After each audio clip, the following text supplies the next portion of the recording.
Welcome to আড্ডা 24/7 WBCS topper official YouTube চ্যানেলে প্রত্যেকে স্বাগত। আমি সুমিত স্যার। আজকের এই স্পেশাল শোটি যারা ডিএসপির স্বপ্ন দেখছো, ডিএসপি হবার স্বপ্ন দেখছো, তাদের সম্পূর্ণ বিষয়টিকে একটু বুঝিয়ে দেওয়ার জন্য আজকের এই সেশনটি আমি নিয়ে আসছি। বা যারা আজকের এই সেশনটি দেখছো তাদের মনেও নতুন করে ডিএসপি হবার স্বপ্ন কিন্তু তৈরি হতে পারে। তাই ডাব্লিউবিসিএস পরীক্ষার মাধ্যমে ডিএসপি কিভাবে তুমি হবে, কি যোগ্যতায় তুমি ডিএসপি পদের জন্য তুমি অ্যাপ্লাই করতে পারবে, কত স্যালারি পাবে, কি ভার্সনে পরীক্ষা হবে, A to Z সম্পূর্ণ কিছু আলোচনা করব আজকের এই সেশনে। তো চলো স্টার্ট শুরু করা যাক আজকের এই সেশনটি। দেখো, DSP deputy superintendent of police এই পোস্টটির জন্য অনেকেই কিন্তু কাঙ্ক্ষিত, অনেকেই কিন্তু সেই চিন্তা ভাবনা করে এগোচ্ছে, খুব প্রিয় এই পোস্টটি। তবে এই পোস্টের কাজ কি, প্রমোশন কি, সবকিছু আজকের এই ভিডিওতে আমি শেয়ার করব। প্রথম থেকে শেষ পর্যন্ত একটু দেখো। প্রথমে আমরা আমাদের থানার গঠনটা বলি। আমাদের থানায় বা এই পুলিশের সব থেকে নিচু পোস্টে কি আছে এবং সেই পোস্টগুলো কিভাবে রয়েছে একটু তোমাদের সঙ্গে একটু আলোচনা করি। ফার্স্ট অফ অল, যদি আমরা একটি থানাকে দেখি তাহলে আমরা দেখব এটা একটা থানার গঠন। তো থানাকে যদি আমরা দেখি তাহলে সবার নিচে আপাতত রয়েছে হলো আমাদের সিভিক ভলেন্টিয়াররা, যেটা কন্টেলেকচুয়াল বেসিসে তারা চাকরি পান, তাই তারা একদম নিচু পোস্টে রয়েছেন। আর যারা চাকরির পরীক্ষা দিয়ে চাকরি পেয়েছেন সেই রকম পোস্ট হচ্ছে ফার্স্ট কনস্টেবল, একদম থানার নিচে কনস্টেবল, পুলিশ ব্যাপার। কনস্টেবলের উপরে আমরা পাই হচ্ছে হেড কনস্টেবল। হেড কনস্টেবলের উপরে থাকেন হচ্ছে এএসআই, অ্যাসিস্ট্যান্ট সাব ইন্সপেক্টর। তার উপরে থাকেন যিনি, তিনি হলেন এসআই, সাব ইন্সপেক্টর। সাব ইন্সপেক্টরের উপরে থাকে হচ্ছে আইসি অথবা ওসি, মানে ইন্সপেক্টর ইনচার্জ আর হচ্ছে অফিসার ইনচার্জ। বড় থানার ক্ষেত্রে আমরা ওসি পোস্টটি দেখি, আর যে থানাগুলো একটু ছোট সেখানে আমরা আইসি পোস্ট দেখি। এটা হচ্ছে থানার মেন গঠন। তাই আমরা অনেকেই কনস্টেবল পরীক্ষা দিই, কনস্টেবল থেকে আস্তে আস্তে প্রমোশন নিয়ে তারা কিন্তু এই পোস্টে যেতে পারে। কিন্তু ডাব্লিউবিসিএস পরীক্ষা দেবার পর প্রথম যে পোস্টে তুমি চাকরি পাবে বি গ্রুপে, সেটা কিন্তু এই ডিএসপি পোস্টে, অর্থাৎ ডেপুটি সুপারিনটেন্ডেন্ট অফ পুলিশ। এই পোস্টটা তুমি প্রথমেই পেয়ে যাবে ডাব্লিউবিসিএস পরীক্ষা দেওয়ার পর। ঠিক আছে? যার অধীনে প্রায় 15টির কাছাকাছি থানার দায়িত্ব থাকবে, মানে 15টি আইসি বা ওসি, 15টি থানার দায়িত্বে থাকবেন হচ্ছে ডিএসপি। তাহলে এটা হচ্ছে একটি থানা যেখানে কনস্টেবল, তার উপরে হেড কনস্টেবল, তারপরে এসআই, তারপরে এসআই, তারপরে আইসি, ওসি অথবা ওসি। বড় থানার ক্ষেত্রে ওসি, ছোট থানার ক্ষেত্রে আইসি থাকছেন, ইন্সপেক্টর ইনচার্জ। এইরকম 15টা থানা থাকবে হচ্ছে একজন ডিএসপির অধীনে, ডেপুটি সুপারিনটেন্ডেন্ট অফ পুলিশ। ঠিক আছে? ডিএসপির পরে প্রমোশন তুমি যেটা দেখবে সেটা হচ্ছে ASP, additional superintendent of police. এই পোস্টে তোমার হবে প্রমোশন। দেখো ডিএসপির প্রমোশন কোন দিকে থাকে, কত দূর থাকে। নেক্সট হচ্ছে কি হবে, এসপি, সুপারিনটেন্ডেন্ট অফ পুলিশ। তোমরা সকলেই জানো যারা ইউপিএসসির পরীক্ষা দিয়ে আইপিএসসি দায়িত্ব পায় সেটা হচ্ছে এসপি। তার মানে তুমি ডাব্লিউবিসিএস পরীক্ষা দিয়ে ডিএসপি হয়ে তার দুটি প্রমোশনের পরে, মানে একটি প্রমোশনের পরেই তুমি কিন্তু চলে যাবে হচ্ছে আইপিএস পর্যায়ে। তোমাকে আইপিএস করা হবে। এই যে এসপি, এনার অধীনে কি থাকে? এনার অধীনে থাকে জেলার দায়িত্ব। ডিএসপির অধীনে যেমন 15টি থানার দায়িত্ব থাকে, এসপির অধীনে থাকবে হচ্ছে জেলার দায়িত্ব। যেমন ধরো বর্ধমান জেলা, তার আন্ডারে পুরো মানে সেই বর্ধমান জেলার পুরো দায়িত্ব থাকবে হচ্ছে এসপির ওপর।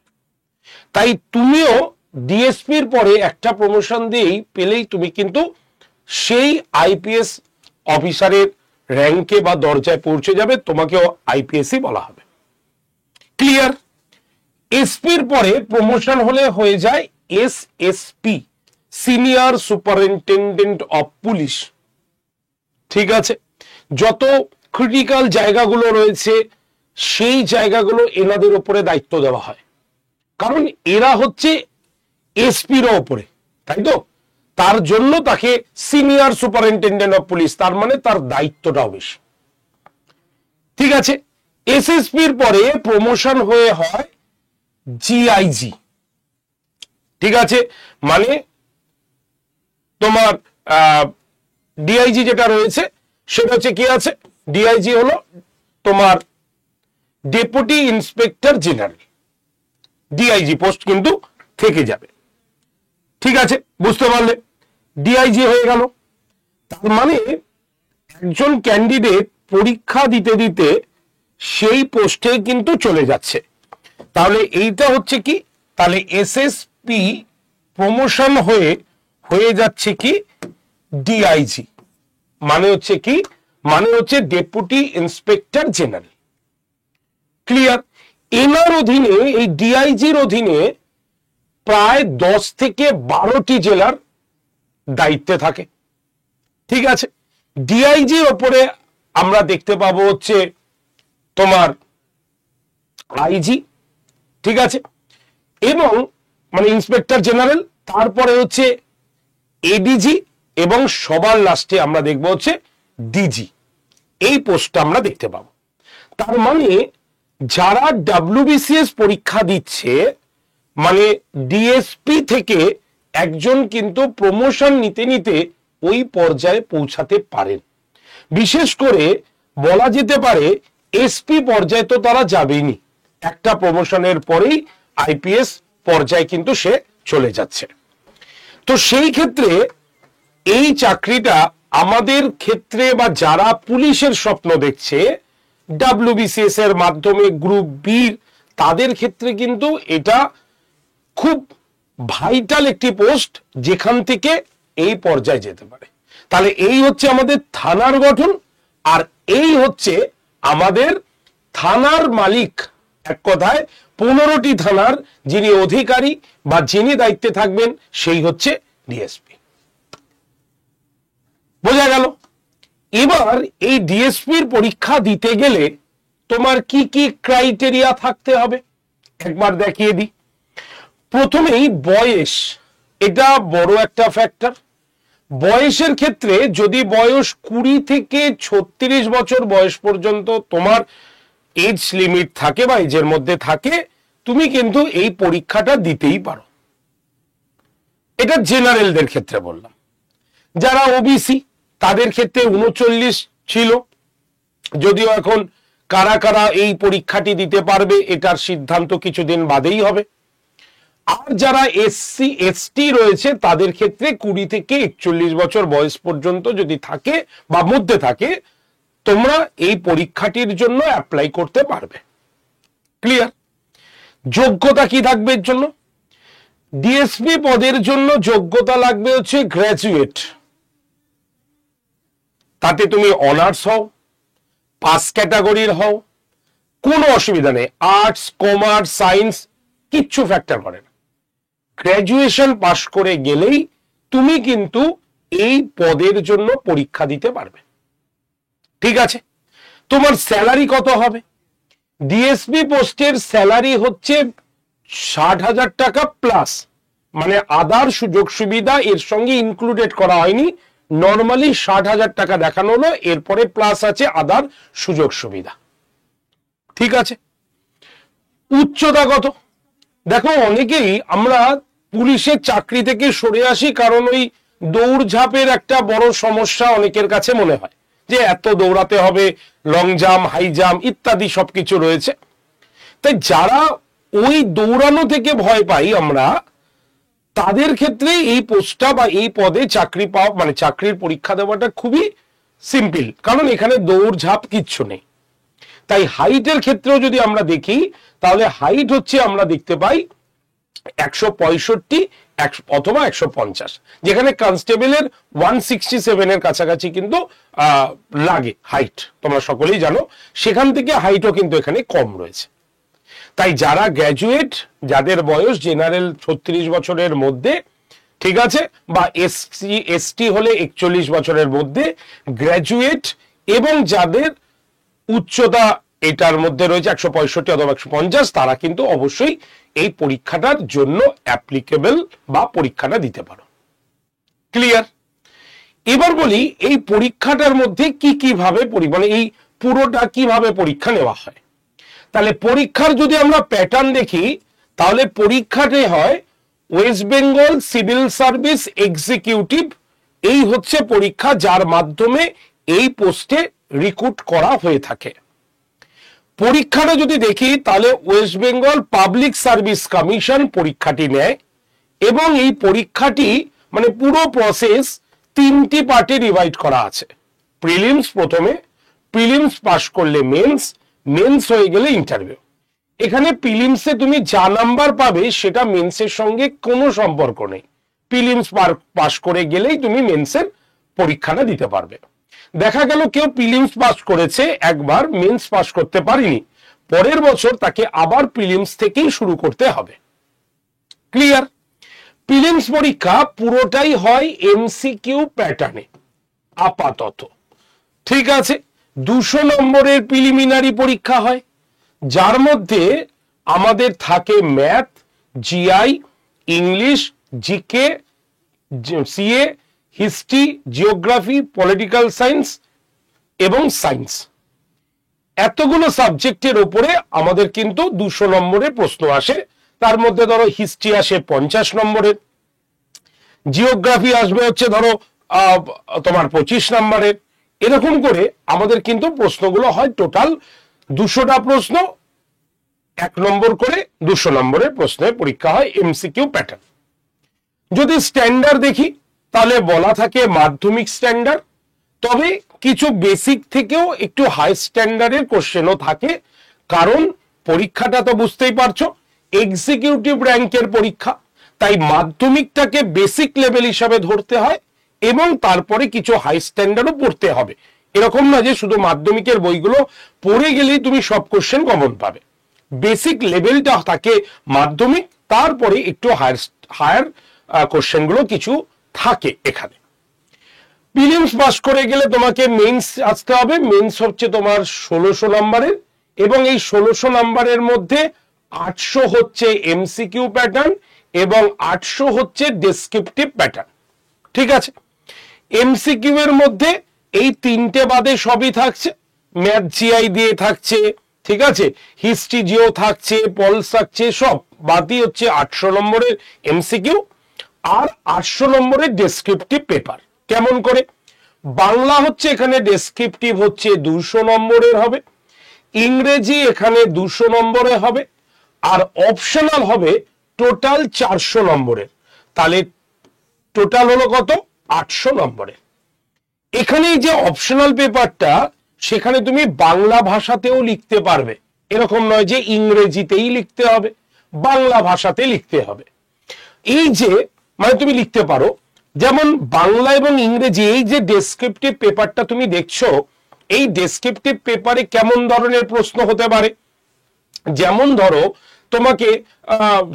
তোমাকে প্রেসি দিল, প্যারাগ্রাফ দিল, লেটার রাইটিং দিল, তো এই রকম ভাবে তোমাকে কিন্তু কোশ্চেন এখানে দেবে। তো এই মিলেই হচ্ছে আমাদের 1600 নম্বরের ডেসক্রিপটিভ, ঠিক আছে, এবং মানে ডেসক্রিপটিভ মেন্স পরীক্ষা 1600 নম্বরে, তার মধ্যে 800 নম্বর ডেসক্রিপটিভ হলো, এবং 200 নম্বরের হবে ইন্টারভিউ। তাহলে টোটাল হচ্ছে 1800 নম্বরের পরীক্ষা তোমাদের দিতে হবে। 1600 এবং 1600 মানে এবং প্লাস হচ্ছে 200, টোটাল হচ্ছে আমরা যদি দেখি তাহলে হচ্ছে আমাদের 1800। ঠিক আছে, তো এই মিলিয়ে হচ্ছে মেন্স এবং ইন্টারভিউ মিলিয়ে তোমার কিন্তু মার্কস ক্যারি করে, তার জন্য এখানে আমরা 1800 নম্বর একবারে বললাম। আর যদি তুমি প্রিলিমস থেকে ইন্টারভিউ পর্যন্ত ধরো তাহলে 2000 হবে। ঠিক আছে, তাহলে কিন্তু 2000 মার্কস কিন্তু আমরা দেখতে পাচ্ছি, দেখতে পাচ্ছ। ক্লিয়ার? সকলের কাছে ক্লিয়ার হলো? তাহলে এই হচ্ছে আমাদের প্যাটার্ন, এই প্যাটার্নে তোমাকে কিন্তু পরীক্ষা হবে। এবার তুমি প্রস্তুতি কিভাবে নেবে? প্রস্তুতি নেবার জন্য আমাদের আড্ডা 247 বেঙ্গলিতে WBCS মহাপ্যাক প্রো বলে একটি ব্যাচ আছে। এই ব্যাচটায় আমরা তোমাকে এই পরীক্ষার সম্পূর্ণ প্রস্তুতি দেব, কিচ্ছু বাইরে থেকে কিনতে হবে না, শুধু পেন এবং খাতা ছাড়া। কি কি পাবে? 1350 ঘন্টার লাইভ এবং রেকর্ডেড ক্লাসেস। যে ক্লাসগুলো লাইভ হয়ে গেল সেই ক্লাসগুলো তুমি রেকর্ডেড ভার্সনও পেয়ে যাবে। হতেই পারে একবার তুমি লাইভ করলে তার 3-4 দিন পরে ওই টপিকটা পড়তে গিয়ে কোনো জায়গায় আটকেছে, তুমি সেই আগের ক্লাসটা রেকর্ডেড দেখে নিতে পারলে। ক্লিয়ার? বা তোমার কোনো কারণে ক্লাস মিস গেল, তুমি রেকর্ডেড দেখতে পাবে। তো 1350 ঘন্টা লাইভ প্লাস রেকর্ডেড ক্লাস তুমি এখানে পাবে। 2 নম্বর, শুধু পড়লে তো হবে না, পরীক্ষাও দিতে হবে। আর পরীক্ষা দেওয়ার জন্য আমরা কি দেখতে পাচ্ছি? পরীক্ষার জন্য আমরা দেখতে পাচ্ছি 234টি আমরা মক টেস্ট দেখতে পাবো। 234টি কি রয়েছে? Mock test. ঠিক আছে, আর কি রয়েছে? 14টি প্রিন্টেড বই রয়েছে, যেটা পোস্টাল অ্যাড্রেসে ঠিক সময় মতো তোমার বাড়িতে গিয়ে পৌঁছে যাবে। ঠিক আছে, এছাড়াও কি রয়েছে? অপশনাল পেপার, যেগুলো স্কোরিং অপশনাল পেপার, সেই পেপারগুলোর উপরে ক্লাস থাকবে। ঠিক আছে, সঙ্গে পিডিএফ এবং ইন্টারভিউ গাইডেন্সও তুমি পেয়ে যাবে। টোটাল এই কোর্সটি কমপ্লিট করতে আমাদের 10 মাসের কাছাকাছি সময় লাগে, মানে মেন্স ইনক্লুডেড বলছি। কিন্তু তা সত্ত্বেও পড়ার সুবিধার্থে আজকের জন্য যারা এই ব্যাচটি কিনছো তারা ডবল ভ্যালিডিটিতে পাবে, মানে 12 + 12 মাস, 24 মাসের জন্য, 2 বছরের জন্য। কত দাম পড়বে? দাম হচ্ছে 7217 টাকা। 7217 টাকায় তুমি সম্পূর্ণ 2 বছরের জন্য WBCS রিলেটেড যা যা আমরা ক্লাস করাবো সব এর মধ্যে ইনক্লুডেড পেয়ে যাবে। ক্লিয়ার? তো যারা যারা ভর্তি হতে চাইছো অবশ্যই তোমরা ক্লাসের শেষে কল করে নিও এই নাম্বারে।